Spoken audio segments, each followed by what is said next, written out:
유신 공주가 있다면요. 알밤 공주가 있습니다. 그렇습니다. 유신 공주가 있다면 알밤 공주. 이게 저 공주에서 나온 밤으로요, 의원님. 공주에서 나온 밤을 하나 넣어서 찹쌀떡을 만든 거예요. 대단합니다. 이게 공주에서 이 공주가 이제 떼돈을 벌었어요. 너무 맛있어가지고 그래가지고 이제 공주 아니 김영민닷컴하고 무슨 특약 맺었어? 공주 알밤도 우리가 한번 광고했고 공주 알밤 막걸리도 광고했고 그렇죠. 이번에는 이 찹쌀떡까지 광고한 왜냐면 제가 다음에 공주시장 출마하기 때문에 그래요? 잘 되길 바랍니다. 농담입니다. 요 근래 한 6개월 만에 제일 웃겼네. 자, 공주 알밤 찹쌀떡 4 더하기 1 행사가 2월 28일까지 진행 중입니다. 네 박스를 사시면 한 박스 더 드려. 많이 주네요, 진짜. 대단합니다. 여러분, 이 공주밤 하나가 통째로 들어간 떡입니다. 그렇습니다. 밤 부스러기가 들어간 떡이 아니에요. 뭐 조각 내 가지고 대충 넣는 게 아니라 밤 한 알이 통째로 들어가는 겁니다. 이게 공주시에 의해서 특허청 상표 등록이 되어 있는 상품인데 밤의 향기가 그대로 나네. 의원님 드시는 거 계잖아요. 밤이 하나가 그대로 들어있는 걸 정확하게 볼 수 있네요. 그렇습니다. 공주 밤을 쓰는 경우에만 상표를 인정한다고 조건을 걸고 그렇군요. 공주시가 이 상표를 받았어요. 그래서 공주시가 끊임없이 공주 알밤이 들어갔는지 찹쌀떡에 그걸 조사할 책임이 있기 때문에 매우 엄격합니다. 그래서 공주 알밤 찹쌀떡은 공주시의 자존심입니다. 공주시 얼굴이에요.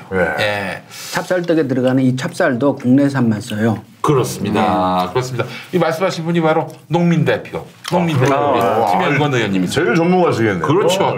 딱 보면 아시지. 맛을 딱 보면 아시잖아요. 이거 확인해봤어요. 여기 읽으셨군요. 다 쓰여 있어요. 쓰여 있대요. 쓰여 있습니다. 딱 보면 안다라고 얘기하셔야지.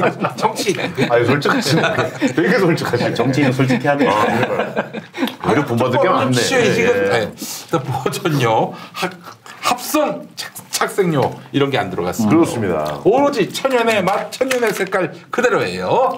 자, 오직 찹쌀과 공주밤, 팥, 앙금으로만 만들었습니다. 참고로 공주 알밤 찹쌀떡을 보관하실 땐 냉동 보관하시기 바랍니다. 자연해동 시키고 드시면요, 그 맛 그대로 보존이 되는 겁니다. 자, 공주 알밤 찹쌀떡 4 더하기 1 행사 4박스 사면 한 박스 더 드리는 행사 2월 28일까지 김용민닷컴에서 진행합니다. 왜 오늘 가격을 얘기를 안 해주세요? 가격이요? 초반에 가격을 알아야지. 초반에 얘기 안 했나요? 본부장님. 12,000원. 한 박스에 12,000원. 그러니까 4박스를 사면 48,000원인데 이거 5박스. 6만 원씩 드린 거예요. 그거 12,000원 값을 싸게 해드리는 거죠. 그렇습니다. 이거 하나씩 선물해도 좋겠다. 이거 선물하기 딱 좋아요. 어르신들께 하나씩 선물하면 진짜 그렇습니다. 이게 2가지 맛이 있습니다. 적팥 앙금이 있고, 그다음에 백설 앙금이 있어요. 그렇습니다. 안에가 이제 하얀 팥이 있고, 그다음에 약간 그 팥 색깔 원래 팥 색깔 그 앙금이 들어있고. 우리 그 공주님 하면은 그야말로 환장하시는 그 어르신들 계시죠. 그분들께 강력하게 추천합니다. 자, 공주 알밤 찹쌀떡 김용민닷컴에서 구매하실 수 있습니다. 자, 의원님, 김영건 의원님, 계란에 지금 정치적 운명을 거셨다는 얘기가 있어요. 네, 제가 계란 얘기를 열심히 하고 있죠. 그래요. 아니, 계란에 뭐 문제가 있습니까? 왜 계란에 운명을 거셨어요? 그런 건 아니고 이게 지금 이제 웃기려고 한 말인데 그렇습니다라고 하시지. 정말 방송 감 떨어지신다. 이거 어떻게 큰일 났네 이거. 되게 솔직하신 것 같아요. 그러니까 이제 지금 계란 지난번에 이제 살충제 계란 파동이 있었고 큰일 났었죠. 그때 이제 어떻게 하면 이제 안전하고 신선한 계란을 공급할 수 있는 시스템을 만들 것이냐 이게 이제 중요한 관심사였고 그래서 개선안을 내놓은 것이 시행될 날짜가 다 돼 가는데 제가 보기에는 부족한 게 많다.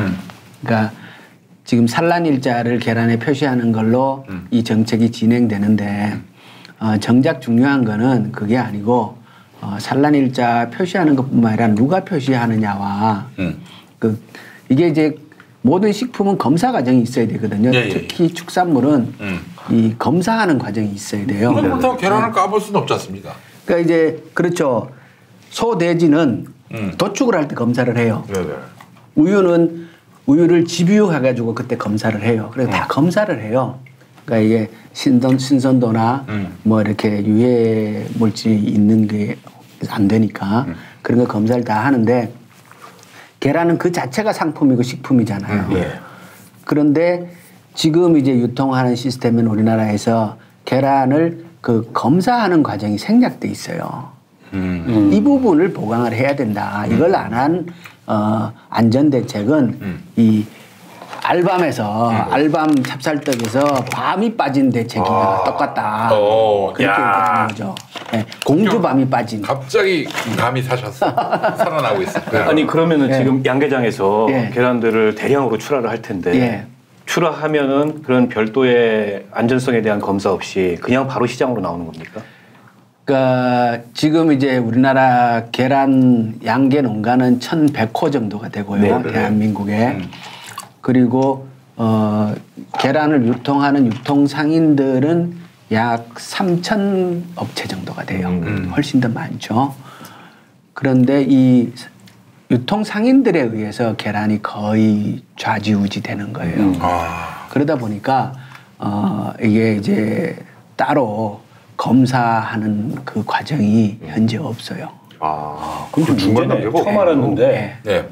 근데 이게 식약청이나 이런 데서도 문제점 분명히 알고 있을 텐데. 원래 이제 식약처에서 그래서 검사 포장센터라고 GP, 그러니까 규모화된 GP를 전국적으로 설립을 해서 그 과정을 거치도록 하겠다라는 게 원래 식약처 방안이었는데 지난번에 이제 살충제 파동이 나오면서 워낙 이제 국민적 현안이 되어 있다가 보니까 그때 산란일자를 표시하는 방향으로 가닥이 잡힌 거예요. 그때 무슨 얘기가 나오냐면 계란이 농장에서 뭐 이렇게 오랫동안 2달 이렇게 사재기를 했다가 나오는 계란들이 있다. 그럼 산란일자는 그렇게 뭐 적혀 있는데 단번에 알 수 있지 않을까요? 두 달 지난 계란인 걸. 그렇죠. 산란일자를 표시를 해서 나오면 그게 이제 그러니까 이게 언제 나온 계란인지 아니까 신선도 관리가 되지 않겠냐 이렇게 생각을 한 거고 소비자들도 산란일자 표시하는 이 제도에 대해서 매우 선호를 해요. 그런데 문제는 산란일자를 누가 찍도록 하느냐 그리고 그것을 검사하는 과정을 누가 하도록 하느냐 이 부분이 잘 이렇게 제도화되지 않으면 몇 달을 그러니까 한 달 동안 계란을 모아놨다가 출하할 때 그때 산란일자를 찍더라도 그런 경우도 있습니까? 현재 시스템으로 가면은 그렇게 돼도 이걸 검증할 방법이 없다는 거예요. 그러니까 예를 들어서 검사 필증을 찍어야 되는데 이 검사 필증을 누가 찍도록 하느냐 이 부분에 대한 관리가 미흡하다. 지금은 그럼 유통사업자들이 그냥 찍는 겁니까?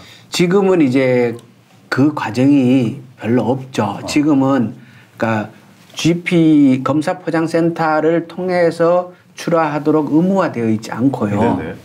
근데 앞으로 개선된 제도는 의무화하겠다고 해요.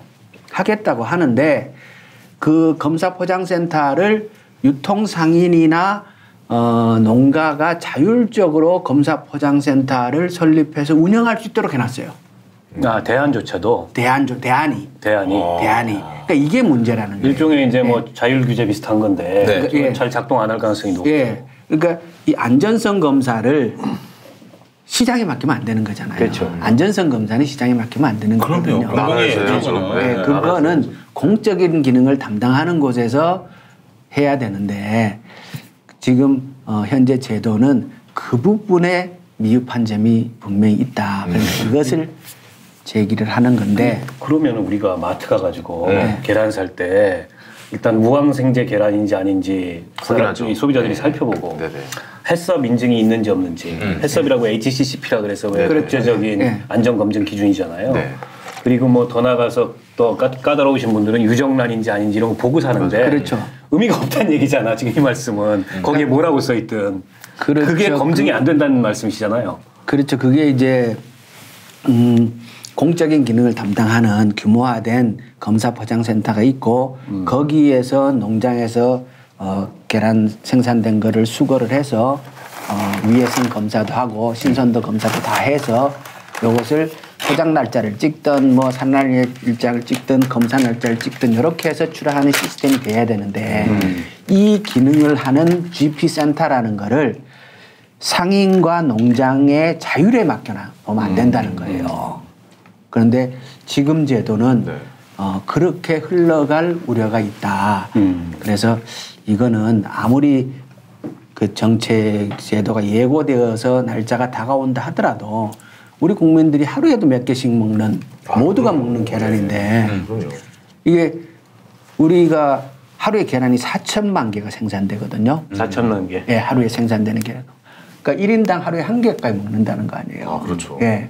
그렇다면 이거는 매우 중요한 모든 또 가공식품에 계란 안 들어가는 게 없어요. 계란 없으면 식품이 안 돼요. 계란 그때 파동 났을 때 오히려 파리바게트가 완전 난리가 났었죠. 당연히 빵에 들어가요. 빵에 무조건 들어가야 되니까. 아니 그 제 아내 같은 경우에는 유명 빵집 프랜차이즈 빵집 네. 거기서는 빵을 안 살라고 그래요. 왜요? 왜냐면은 계란을 언제 걸 쓰는 건지 알 수가 없다. 그래서 믿을 수 없다. 해가지고 지가 빵을 만들어요. 아 그래요? 네. 제빵을 하신다고요? 그래 제빵을 해요. 집에서? 집을 그러니까 오븐에다 구워가지고. 오 대단하시다. 계란에서 가장 중요한 거는 온도를 관리하는 거예요. 신선도 관리. 신선도 관리하는데 핵심은 온도예요. 그러니까 세계적으로 계란 유통에서 가장 초점을 둬서 관리하는 건 온도예요. 그게 어떻게 돼 있냐 그러면 5도씨 이하의 냉장을 금지시켜 놨어요. 그리고 5도씨 이하에서 냉장을 하는 계란은 신선단으로 유통할 수 없도록 해요.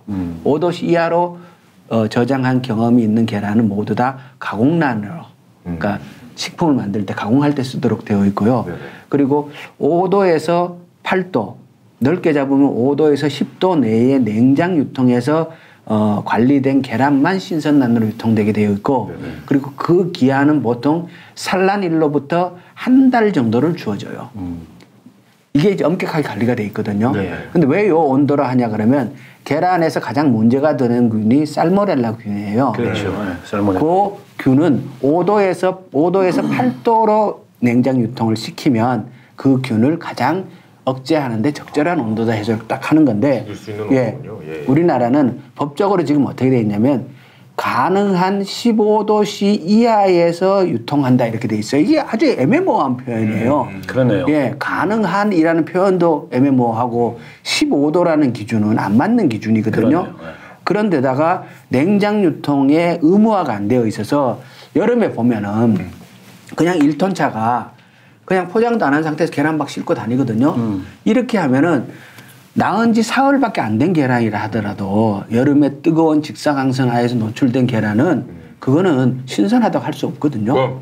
그렇기 때문에 온도를 철저하게 관리를 해줘. 유통한 온도를 철저하게 관리를 해줘야 되는데 이렇게 하려고 하면 유통업체들의 비용이 증가해요. 그렇죠. 그래서 유통하는 과정에도 다 냉장차에 의해서 옮겨야 되고 그리고 마트에서 저장할 때도 냉장실에서 저장해야 되고 근데 저는 나가면 제가 꼼꼼하게 그 외국의 식품점에 다 다녀보거든요. 가서 보면은 계란을 그 보관하는 곳은 전부 다 철저하게 냉장이 딱 돼 있어요. 냉장 외국에서 유럽에 가서 그 식품 코너들을 다 다녀보면요. 다 그렇게 돼 있어요. 근데 우리는 그 부분에 관해서 관리를 제대로 안 하다 보니까 계란이 식품에 그러니까 유통회사에 들어가서 뒤에 그냥 일반 건창고에 저장된단 말이에요. 그 박스에 쌓여져 있잖아요. 마트에 가도 그래요. 네. 마트에 가도 그건 그렇게 하면 안 되는 거예요. 냉장고에 있는 건 있는데 네. 그 밖에 박스로 쌓아놓은 건 있어요. 싸게 파는 거. 네. 이날 오늘 싸게 팝니다 하는 건 이렇게 박스로 쌓아져 있더라고요. 그러니까 그렇게 하면 안 된단 말이에요. 그거 자체를 그 제도로 불법화 시켜야 돼요. 불법화 시켜야 된다. 네. 그렇군요. 근데 지금 누가 이렇게 농간을 피우고 있는 겁니까? 시각십니까? 꼭 그렇게 제가 얘기하기는 좀 어렵고요. 김진태입니까? 갑자기 왜 그래요? 계란 얘기까지 끌고 들어와. 아유 참. 진짜. 아니 그러면 그 유통하시는 분들이 아무래도 좀 수익이 더 발생하려면 그런 냉장 시설이나 이런 거 하려면 아무래도 중간 마진이 더 올라갈 텐데. 그 이게 어떻게 개선될 만한 방법이나 뭐 이런 거는 직접 뭐 법을 마련하고 계신 겁니까? 어떻게 된 겁니까? 그러니까 광역 GP센터를 의무화하는 것을 가장 반대하는 사람들은 현재 유통업체들이에요. 그러니까 유통업체들이 현재 계란 유통에서 많은 권한을 행사하는 건 유통업체예요. 그러니까 광역 GP센터에서 수거해서 여기서 입찰 받았고 그 유통업자들이 사야 되는 시스템이면 이 사람들의 권한이 약해지죠. 네. GP가 공적인 기능을 많이 담당하게 되니까. 그리고 계란 또 하나 특징인데 뭐냐면요. 우리나라 모든 농산물이나 축산물이나 수산물까지 경매라는 절차를 거쳐요. 그렇죠. 계란은 근데 경매를 안 해요. 아 그래요? 경매라는 절차를 거치지 않는 농식품 중에 거의 유일한 게 계란일 거예요. 가격 차이. 계란은 그러니까 농장에서 계란이 생산되잖아요. 그럼 한 개 농장에 보통 한 서너 명씩의 유통상인들이 이렇게 같이 거래를 해요. 이 사람들이 계란을 가져가는데 가져가면서 그 거래 명세서에 가격에 대한 그것을 정해놓지 않고 계란을 가져가요. 누가 가격을 정하는 겁니까? 유통상인들이 계란 가져가서 한 달 뒤에 정해갖고 줘요. 아 임의적으로 그냥 정해서 주는 거예요? 예. 그러니까 이게 그만큼 유통상인들이 힘이 세다는 거죠. 네. 조금 개선해야 되겠네요. 그러니까요. 너무 주먹구구식인데. 네. 유통상이 잘못 건드렸는데 알고 봤더니 그들이 한유총 같은 존재들이었다. 그왜 끌고 들어갔죠? 아니 그러니까 한유총을 온 국민이 막 분개하고 있는데 한유총에 대해서 하나도 손을 못 댔어요 우리가 사실. 근데 이게 지금 아까 3,000개라고 말씀하셨잖아요. 유통업체들이. 예. 굉장히 많은 건데. 그리고 4천만 개의 알이 나온다는 거 하루에 아닙니까? 3,000개 정도 되면 이게 담합도 쉽지 않거든. 몇 개가 지배적 사업자여가지고 문의만 이제 회사들 개수만 간판만 많지만은 삼성 양계장 사실은 몇 명이 하는 거다. 네네. 이러면 이제 담합이 쉬운데 3,000개는 담합도 용이하지 않은데 어떻게 이런 일이 계속 발생하지? 실제로 그 부분에서 큰 손들이 있는 거죠. 있겠죠. 물론 위에서 약간 좀 이렇게 물리받는 사람이 있다. 네. 그렇군요. 근데 저는 궁금한 이건 약간 개그맨적인 시선입니다. 네. 그 우리가 닭이 튀겨 먹고 볶아 먹고 다리만 잘라 먹고 가슴만 도려내서 먹고 다리 잘라 먹고 알까지 나오면 잡아먹잖아요. 근데 이 많은 닭이 어디서 이렇게 나오는지도 나는 너무 신기해요. 닭이 너무 많아. 그래서 제가 검색을 해봤어요. 양계 농장 안 가봤죠? 안 가봤어요. 네. 검색해보니까 전 세계 인구보다 닭이 많더라고.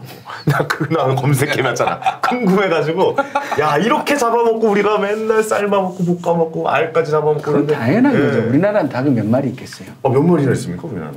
우리 인구가 5천만 명. 예. 닭 숫자는 대략 한 4배. 아 4배? 2억도. 예. 이야 2억 가까이 돼요.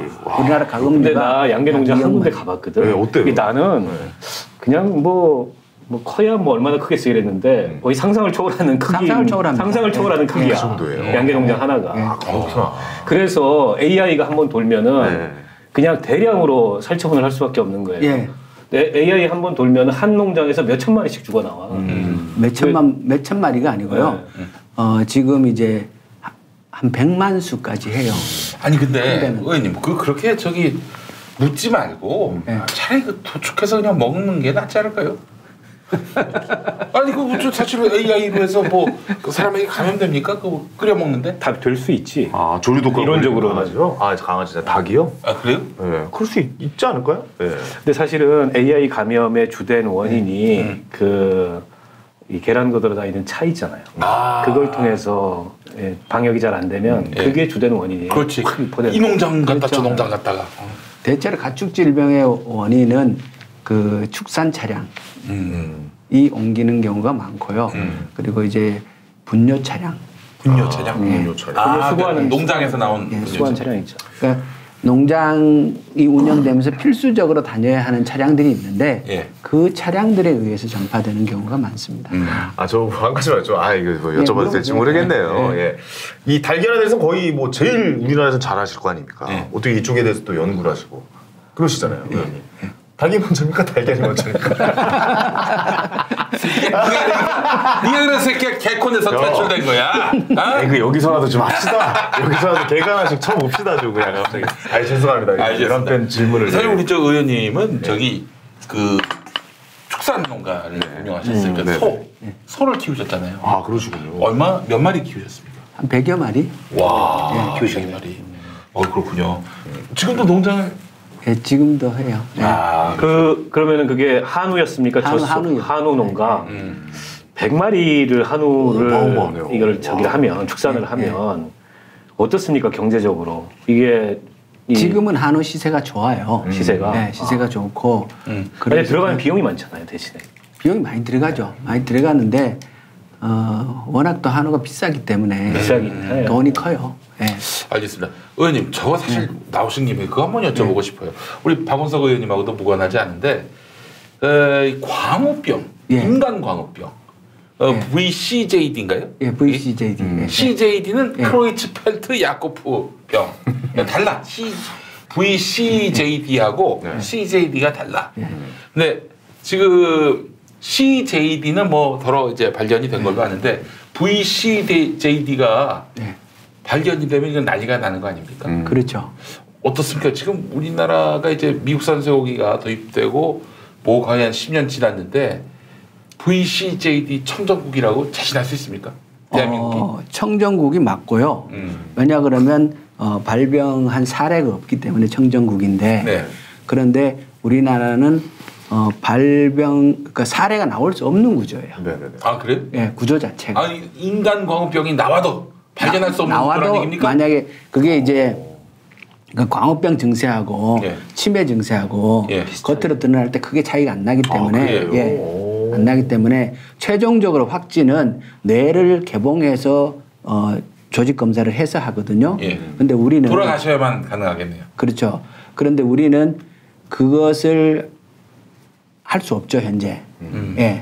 그러니까 뇌 연구를 위해서 그런 게 좀 필요하긴 하지만 제도적으로 그것이 장치가 안 되어 있기 때문에 실제로 광우병으로 사망하는 경우가 있다 하더라도 확진할 수 있는 시스템이 없죠. 아, 방법은 없군요. 왜 박원석 의원님하고 연관돼 있다고 말씀드리냐면은 2008년에 그 촛불 집회, 광우병 반대 촛불 집회 그때 시위 상황실장이셨어요. 감옥도 가셔서 그래서. 아니, 내가 그래서 공부도 많이 했어요. 저 우석 누구야 저기 돌아가신 그 양반 이름 잊어버렸다. 박상표 선생하고 그다음에 서울대 우 교수님, 우이정 교수님 이런 분들하고 공부도 많이 했고.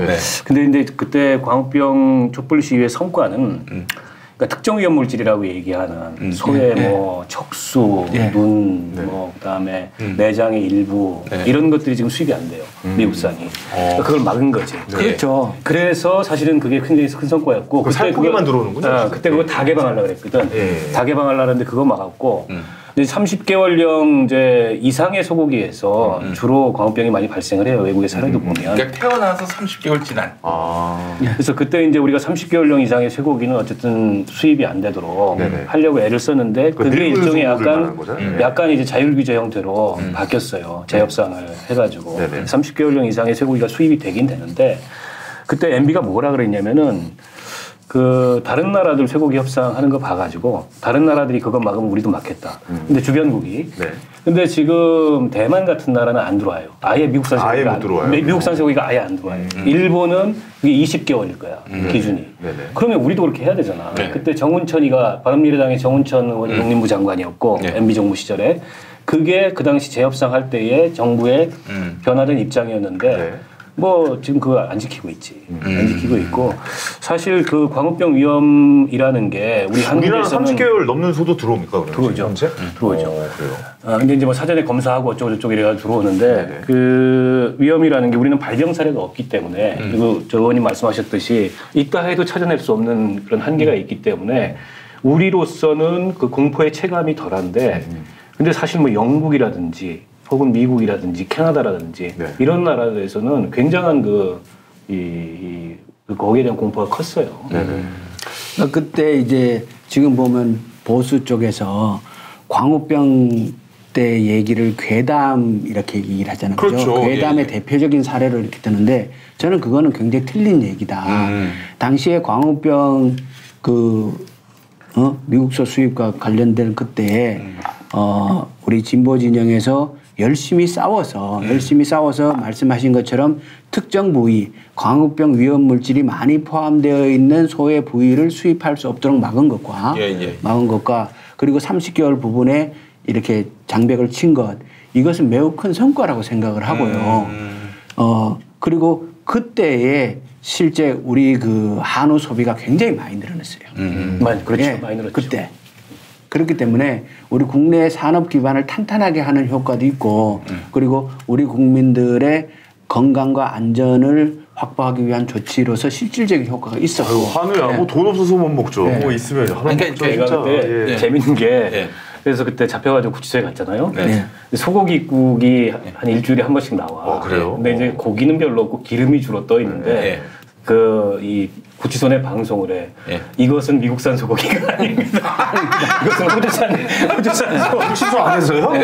야, 또 그런 방송을 하는. 그만큼 그때 이 국민들의 이 문제에 대한 우려나 걱정이 컸던 거지. 그래서 나는 마음껏 먹었어요.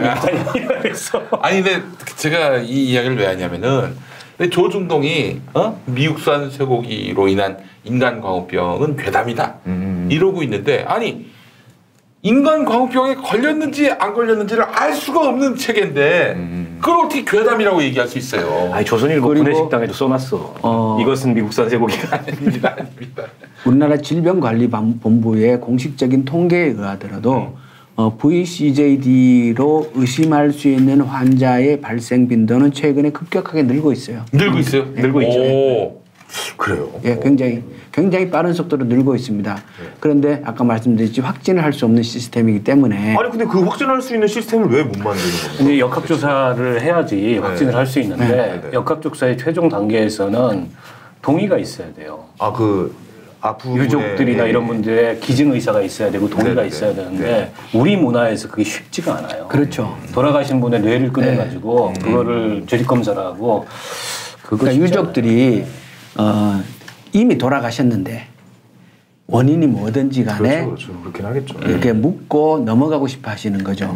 그래서 지난번에 제가 이제 발의한 법안이 뭐냐 그러면 그렇게 의심되는 환자의 숫자는 많지 않으니까 그런 분들이 치료받을 때부터 신고를 하면 그 치료비를 국가에서 지원을 해주고 그리고 사후에 동의를 받아서 검사를 하는 방식으로 해보자 라고 했는데 아직까지 그게 통과가 안 돼갖고 뭐 드셔야 돼요? 우리 문화에서 다른 장기의 기증이나 이 연구가 아니고 뇌는 쉽지 않아요. 자 그렇기 때문에 인간광우병 우려는 괴담이다 이런 조중동 CJD의 이런 주장은 지랄입니다. 그 세상에 뭐 100%가 어디 있겠습니까?